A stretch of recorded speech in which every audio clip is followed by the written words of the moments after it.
안녕하세요. 중위권 전문 입시 유튜버 입시부장입니다. 드디어 추가 모집까지 마감이 되고 진정한 2023년 고3의 시대가 도래했는데요.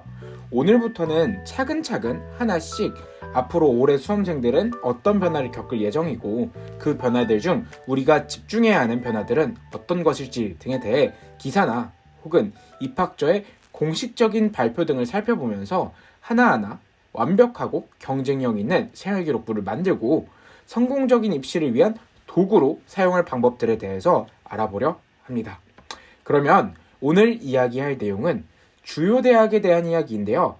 이야기하기 앞서서 선생님, 저희는 중위권 전문 입시 유튜브라고 해서 중위권에 대한 정보를 얻기 위해 왔는데 왜 주요 대학에 대한 이야기를 하나요? 라는 궁금증을 해결해드리기 위해서 간단하게 설명을 드리는 게 컨텐츠에 대한 이해도를 높이기에 좋을 것 같아서 설명을 하겠습니다. 첫 번째로 서울 중위권이 아닌 서울 주요 대학, 흔히 이야기하는 스카이 혹은 서성한, 중경외시 등의 대학들이 되겠죠. 이러한 대학들에 대한 이해도를 높이는 것은 상당히 저희에게 유리합니다. 왜냐하면요, 해당 대학들은 입시에서 상당한 영향력을 가지고 있어요. 그렇게 영향력을 가지고 있다는 것은 당연히 그 밑에 대학들까지 서울에 있는 중하위권 혹은 수도권 혹은 천안권 대학 등 넓은 영역의 대학까지 당연히 영향을 주게 되겠죠. 그렇게 영향을 주다 보면 당연히 저희가 속해 있는 중위권 라인에서도 상당한 입시 결과에 대한 영향을 받게 됩니다. 그렇기 때문에 우리가 지원할 대학에 대해서 어떤 대학들이 어떤 입시 변화를 통해서 영향을 줄지에 대해서 알고 있다는 것은 우리에게 상당히 중요한 정보가 되겠죠. 그렇기 때문에 주요 대학에 대해서 이야기를 하는 거고요. 그뿐만 아니라 두 번째 이유로는요. 중위권 전문이다라고 해서 중위권 라인만 대학을 쓰는 것은 아닙니다. 앞서 입시 결과들을 살펴보셨겠지만 중위권에서도 상당히 주요 대학이다라고 하는 대학들에 합격한 그런 예시들이 있었죠. 그런 것처럼 우리는 총 6개 대학을 쓰게 되는데요. 수시에서 6개 대학을 쓰다 보면 중위권이다라고 해서 중위권 대학만 쓸 수는 없습니다. 예를 들어서 간단하게 6개를 3등분해서 1, 2지망에 대해서는 서울에 있는 대학을 쓸 수도 있고요. 주요 대학이라고 하죠. 3, 4지망에서는 우리가 속해 있는 라인에서 대학을 쓸 수도 있겠죠. 그리고 5, 6지망에서는 하위권에 대한 대학을 쓸 수도 있겠죠. 그렇기 때문에 전체적인 분포에 대해서 어느 수준의 대학이 어느 변화를 겪고 있구나 라는 것을 알아보는 것이 중요하다고 생각을 했기 때문에 해당하는 주요 대학에 대한 변화에 대한 내용을 다룬 기사와 그리고 자료들을 함께 보고자 합니다. 그럼 바로 기사 보시겠습니다. 2024학년도 대입 전략에 대한 기사인데요. 총 7,334명을 주요 대학에서 선발하고 그리고 73.2%가 수능 최저 요구 그리고 주 10개 대학 내 내신 합격선 평균 1등급대라는 제목의 기사입니다. 평균 1등급대는 너무 신경을 쓰지 마시고요. 제가 설명을 드렸죠. 수능 최저 적용 규모라고 적혀 있는데 그냥 간단하게 넘어가 보면 사실상 내신 플러스 수능 전형으로 불린다라는 이야기가 있습니다. 이것에 대한 여기 단락의 주된 내용은 뭐냐면요. 수능 최저 충족을 하면 기존에 있었던 실질적인 경쟁률은 명목 경쟁률에 비해서 훨씬 더 떨어지게 된다라는 이야기고요.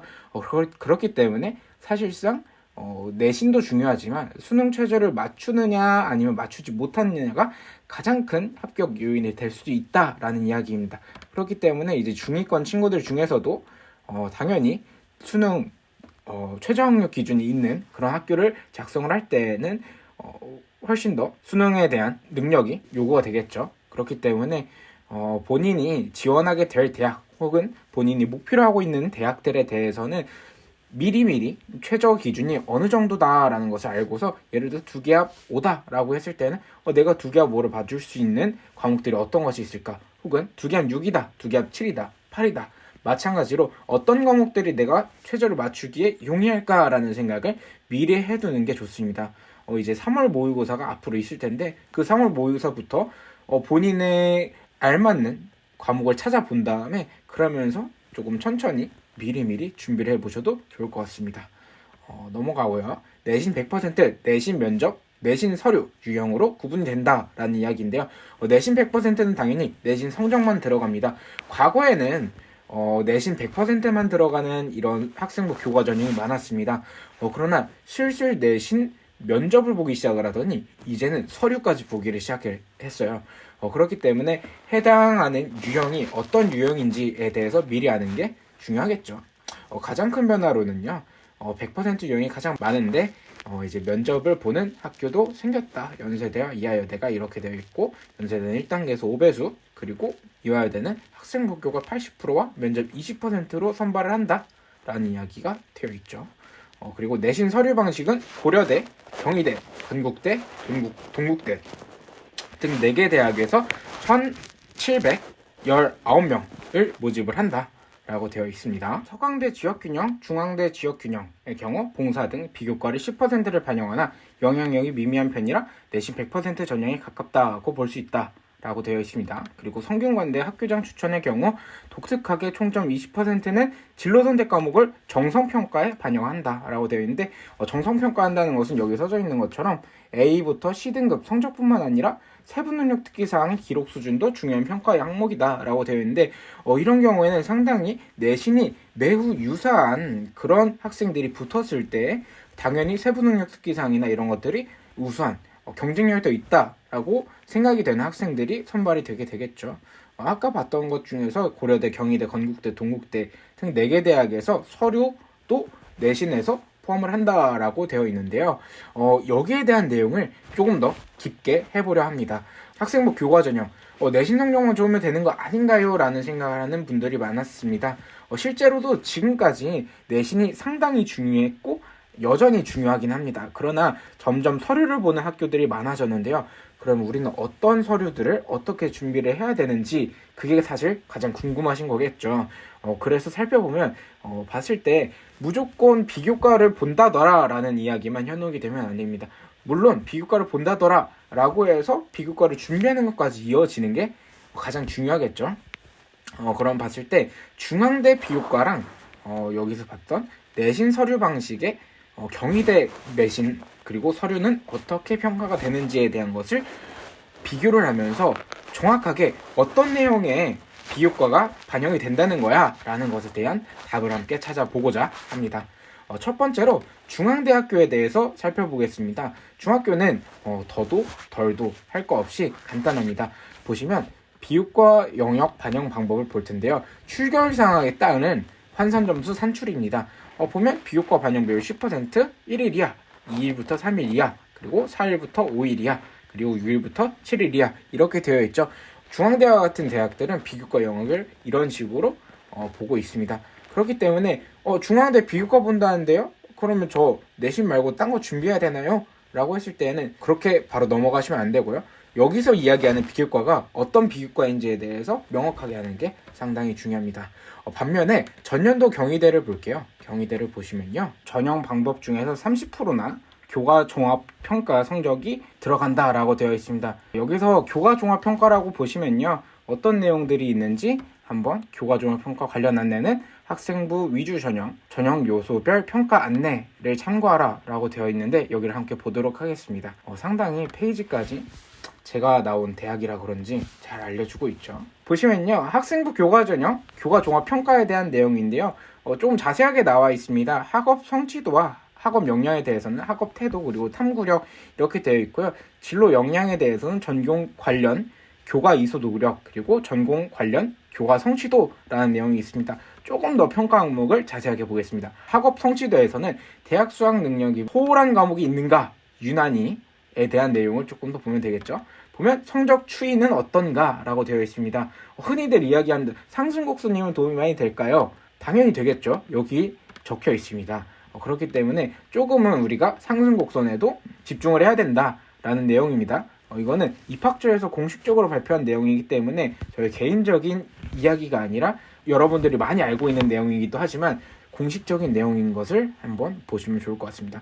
학업 태도입니다. 성취 동기와 그리고 목표 의식을 가지고 자발적으로 학습, 그러니까 좀 자기주도적인 학습이 되었는가라는 내용을 본다라는 거겠죠. 탐구력에 대해서는 구체적인 성과를 보이고 있는가, 수업 활동 내용에서 등이 있습니다. 그리고 전공과 관련된 과목을 적절하게 선택하고 이수한 과목은 얼마나 되는가, 전공 관련 교과 성취도 어떻게 되는가 라는 것입니다. 성취도에 대한 부분은 저는 개인적으로 성적이 조금 중요하지 않을까라는 생각을 합니다. 그러면 성적 외에 어떤 것들을 볼까에 대해서 한번 보면 저는 개인적으로는 탐구력과 전공 관련 교과 이수 노력에 좀 집중을 해봐야 되지 않을까 싶습니다. 보면 적절하게 이수하고 이수한 과목은 얼마나 되는가라는 내용입니다. 이 부분은 본인 전공과 관련된 예를 들어서 뭐 기하 혹은 등등 있겠죠. 그런 것들을 어떻게 선택을 해서 들었는가에 대한 내용도 충분히 평가 요소로 반영이 된다라고 보면 되겠죠. 탐구력에 대한 부분이 저희가 조금 집중을 많이 해야 될 것 같아요. 탐구력을 보면 수업 활동 등을 통해 지식을 확장하려 했는가, 수업 활동에서 구체적인 성과를 보이고 있는가, 수업 활동에서 학문에 대한 열의와 지적 관심이 드러나고 있는가라고 되어 있습니다. 구체적인 성과가 뭐가 있을까요? 수행평가나 이런 것들을 하는 과정에서 있는 탐구 주제 이런 것들이 되겠죠. 해당 탐구 주제가 이 학과에 대해서 어느 정도의 연관성을 보이고 있는지, 그리고 그 탐구를 하면서 이 학생은 얼마나 지적 성장을 했는지에 대한 것을 나타내줘야 되겠죠. 예를 들어서 제가 전공으로 했던 건축공학과 같은 경우에 저는 준비를 할 때 간단한 거지만 실험으로 이런 실험을 진행을 했어요.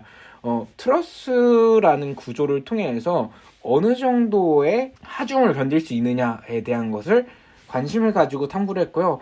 해당하는 이론이나 또는 그런 것들을 논문 등을 참고를 하면서 공부를 했고, 실제로 제가 할 수 있는 실험들이 어떤 것이 있을까 참고를 하면서 나무 젓가락을 통해서 실제로 트러스 구조를 만들어 보고 해당하는 트러스 구조가 어느 정도의 하중을 버틸 수 있는지에 대해서 비교 분석하는 그런 보고서 활동을 했었는데요. 이러한 것처럼 본인이 하고자 하는 전공과 관련되어 있는 논문도 좋고, 혹은 뭐 과학 저널이 될 수도 있겠죠.